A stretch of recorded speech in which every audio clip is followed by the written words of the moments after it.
नमस्कार, मैं हूं प्रशांत और बात करेंगे इस हफ्ते रिलीज हुई एक और फिल्म के बारे में जिसका नाम है ब्लैकआउट। ब्लैकआउट एक डार्क कॉमेडी फिल्म है और इस फिल्म के निर्देशक हैं देवांग भावसर। इस फिल्म को लिखा है अब्बास दलाल, हुसैन दलाल ने, और साथ में देवांग, जिन्होंने फिल्म का निर्देशन किया है। इस फिल्म के कलाकारों की बात करें तो इसमें विक्रांत मैसी हैं, मोनी रॉय हैं, जिशु सेन गुप्ता हैं और सुनील ग्रोवर हैं। ये, जैसा मैंने कहा, कि एक डार्क कॉमेडी है, तो डार्क कॉमेडी में इस फिल्म में एक क्राइम होता है और क्राइम की जो है वो लड़ी है। इससे पहले मैं आपको कहानी के बारे में बताऊं, मैं आपको बता दूं कि विक्रांत मैसी की पिछले साल एक बहुत ही सुपर डुपर हिट फिल्म थी जिसका नाम था 12th फेल, और उसके बाद ये उनकी दूसरी आउटिंग है जिसको लोग देखेंगे, दर्शक उसको देखेंगे। क्या उम्मीदें रखनी चाहिए वो मेरा रिव्यू देखने के बाद आप डिसाइड कर सकते हैं, लेकिन मैं पहले आपको फिल्म की कहानी के बारे में आपको बता देता हूँ। तो इस फिल्म में जो विक्रांत मैसी हैं वो एक पत्रकार का किरदार निभा रहे हैं, जो कि एक रात, वो भी उस रात जब ब्लैकआउट हो जाता है। ब्लैकआउट मतलब पूरे शहर की बत्ती जो है वो गुल हो जाती है, और विक्रांत मैसी का किरदार अपनी पत्नी के कहने पर अंडा पाव खरीदने के लिए निकलता है, और उसके साथ पूरी रात में जो जो घटता है और वो किस तरह से एक क्राइम सीन बन जाता है और कैसे अलग अलग तरह के अपराधों में वो फंसते चले जाते हैं और अंत में क्या होता है, ये जानने के लिए तो आपको फिल्म देखनी पड़ेगी। लेकिन मैं आपको इस फिल्म की खामियां और खूबियां पहले आपको बता देता हूं। तो सबसे पहले फिल्म की खामियां। तो इस फिल्म की खामी जो है वो ये कि जब आप फिल्म देखते हैं तो आपको काफ़ी देर तक ये समझ में नहीं आता कि फ़िल्म जा कहाँ रही है। इसका मतलब यह है कि जो फ़िल्म का स्क्रिप्ट है वो वीक है, और हालांकि फ़िल्म को बहुत टाइट रखने की कोशिश की गई है बैकग्राउंड से, और जिस तरह से किरदारों के इंट्रोडक्शन होते हैं उस तरह से कहीं ना कहीं मुझे लगता है जो डायरेक्टर हैं वो जो एक 90s का सिनेमा था या 70s का सिनेमा था उससे काफ़ी प्रभावित लगते हैं, कि जिस तरह से उन्होंने अपने कैरेक्टर्स को हाव भाव या जिस तरह के कैरेक्टर्स को उनको मेकओवर किया है वो उसी तरह के कैरेक्टर्स आपको फिल्म में नज़र आएंगे। जब आप फिल्म देखते हैं तो आपको लगता है कि बहुत देर तक चेजिंग हो रही है, या बहुत देर तक कुछ कैरेक्टर्स आपको मिल रहे हैं, वो क्यों मिल रहे हैं, फिर उसमें बताया जाता है कि अच्छा इस कैरेक्टर के बारे में आपको बाद में बताएंगे। तो ये सारा जो तामझाम है इसमें दर्शक कहीं ना कहीं उलझ के रह जाता है। जितने कैरेक्टर्स फिल्म में आते हैं उन कैरेक्टर्स का बाकायदा एक इंट्रोडक्शन एक पोस्टर के साथ दिया जाता है कि ये हैं और इनके बारे में इनकी खासियत क्या है।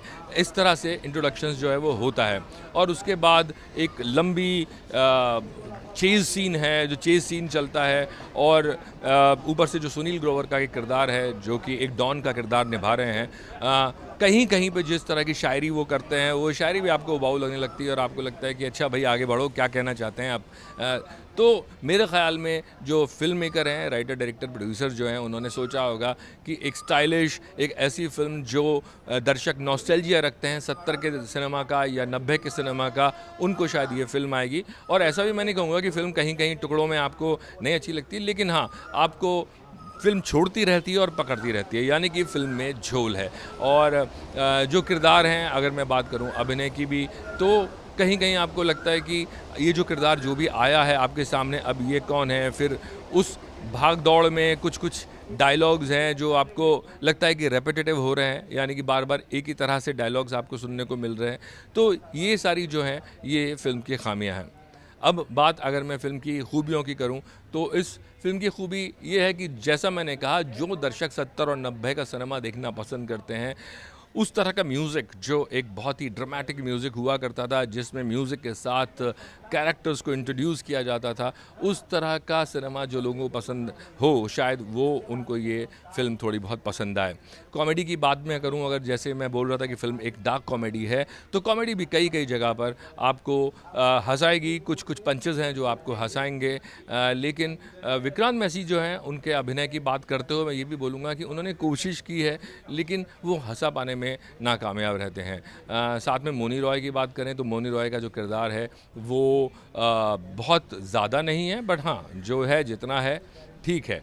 जिशु सेन गुप्ता, जो कैरेक्टर्स हैं उनका, वो बहुत ही कन्विंसिंग नहीं लगता है। वो एक डिटेक्टिव का किरदार निभा रहे हैं और फिल्म में अचानक वो कहीं से भी आ जाते हैं और बहुत कुछ कर रहे हैं, और फिल्म के एंड में जाके आपको पता लगता है कि वो क्या कर रहे हैं। ठीक है, वो स्क्रीन प्ले लिखने की, फिल्म बनाने की एक टेक्निक है, वो ठीक है, लेकिन आपको कोई भी किरदार अपने साथ लेकर नहीं चलता। आप किसी किरदार के प्रति सहानुभूति नहीं महसूस कर पाते। आप को कोई भी किरदार आपको झकझोरता नहीं है। सुनील ग्रोवर का जो किरदार है, क्योंकि आप उनको इतना कॉमेडी करते हुए देख चुके हैं, तो डॉन के किरदार में भी आप उनको पचा नहीं पाते हैं।